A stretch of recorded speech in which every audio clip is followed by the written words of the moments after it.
Okay, good morning class. So by the way, before start, I would like to ask Miss Acosta to have a opening prayer for us to be guided, no? Miss Acosta.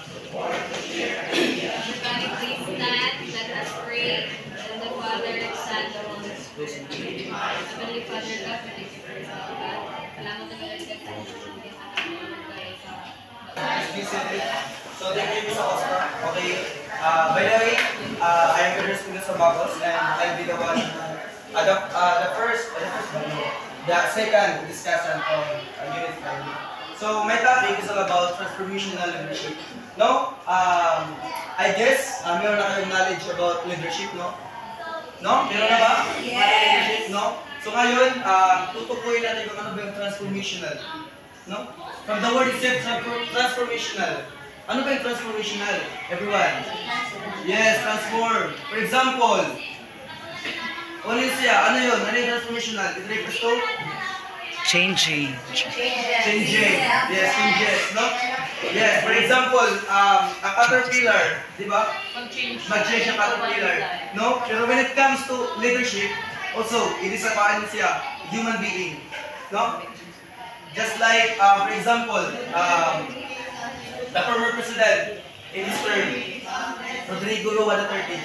Di ba? Ano ba yung pagkakaiba ng leadership niya sa ngayon? Di ba? It's a really positive leadership of President Duterte, no? Maraming na change. Maraming opportunity yung dumating sa mga Filipino. Am I right?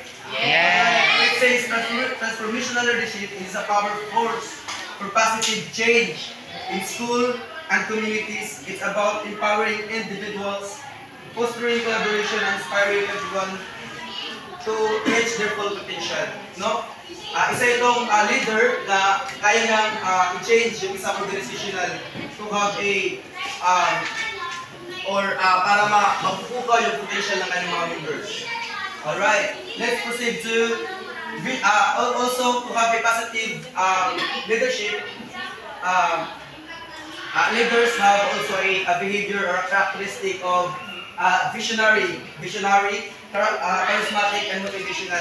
No? So when we say visionary, ano yung nalalaman niyo sa visionary? Na goal. There is a goal or nasa ay vision na. There's a goal. Also, leaders have a clear vision or a goal for the future, inspire others to work towards it.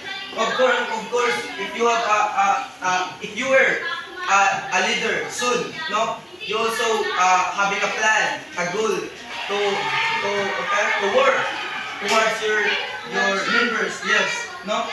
Dapat meron kang plano. Just like a principal, di ba? Meron silang mga plano, principal plan, school plan, di ba? So yun, vision. Charismatic. So ano ba yung charismatic? Everyone, ano yung charismatic? Anyone? Charisma. Charisma. So ano ba yung charisma? It is a... Attract Attract.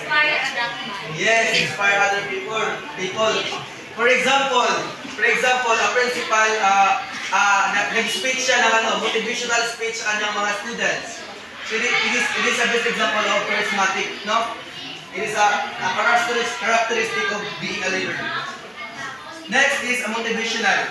They ignite passion and enthusiasm, encouraging everyone to contribute their best. Of course, if you were a future leader, of course, dapat marunong kang motivate sa inyong mga members. Marunong kang yun, dapat, no? I-motivate nyo. Next is, of course, in transformational leadership, there are 3 types. First is, yun, charismatic, intellectual, and caring. So, in charismatic, di ba? Alam na naman natin kung ano yung charismatic, no? Yun. Let's proceed to intellectual. Intellectual, it says that challenge conventional thinking and encourage innovation and foster creativity. On the other hand,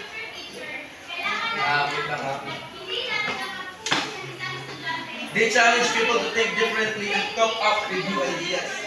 One of the best examples of this is a coach. As a coach, you need to challenge your players. You need to challenge your athlete, your students. students to have a new ideas of being an athlete, di ba? Na-challenge kayo ng dapat ganito akong minana. Dapat you need to train hard, work hard for to be better, di ba? Yun, for have a outstanding performance, di ba? Just like in our contemporary, sila believed by Sir Castro Backwit, di ba? Di ba? Gina-encourage sila ni Charles ng di ba? Just like, di pala ako literal sa akin yung share na dapat manikamot para maka-aim ng gold. Di ba? Look at them. Di ba? Di man gold pero pasok sa kuhan, sa banga. Di ba? So yun. Caring leaders. Isa yun ka sa mga kuhan, sa mga behavior ng leaders. Characteristic. Yes. Focus on individuals' needs, provide support, and create a culture of empathy. Of course, if you don't, dili ka mo, or buhos ikaw, di ba? Usually, kanang, may musunod sa'yo mo putong sa kadlo. May mutungan sa'yo mo putong sa kadlo. As a positive leader, no, dapat, you need to know the weaknesses and strength of your members. Kung may limitation, kung handa ka o imani, hindi kaya niya. Yun, so you need to prepare, no? Dapat ka yun pagpapahalaga sa iyong mga members. Next, theories of transformational leadership. No, according to Bourne's theory, there are four. There are four things na types ng kuan na leaders. First is idealized influence. Leaders serve as role model, inspiring trust and respect. Of course, understandable naman, di ba? Ideal influence. As a leader, you need magpasunod ka, be a good role model. Bali, ikaw mahimo ka na light nila na ikaw ang sundo nila, na ma-inspire sila, di ba? Yun. Next is, according to Burns also, inspirational motivation. No? Inspirational motivation. They paint a picture of better future for the school and community and get people excited about it. Ang mga ma-apply ang visionary na characteristic ng leader, no? Kasi sa inspirational motivation. Dapat marunong kang mag-motivate sa, diba, sabi ko kanina, dapat motivate mo yung mga members mo, mga part ng school, part ng community, or part ng organization mo, motivate mo para may gana nilang tumabaho, have a positive collaboration, no? Yes. Intellectual stimulation. They challenge conventional thinking, encouraging innovation and creativity. Just like what I said earlier, no? As a leader, you need to challenge your members to have para makita kung high sila taman, kung may potential makunwara, and also you need to help them to grow, no? So yun. So last is the individualized consideration. They prioritize individual growth and development, creating a supportive environment.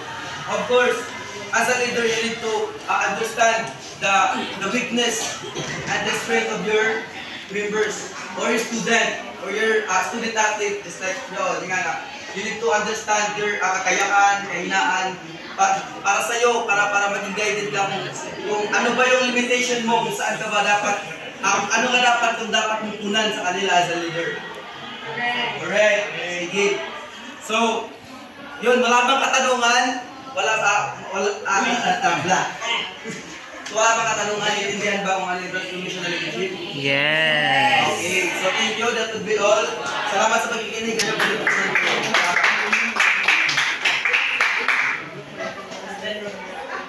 Hello.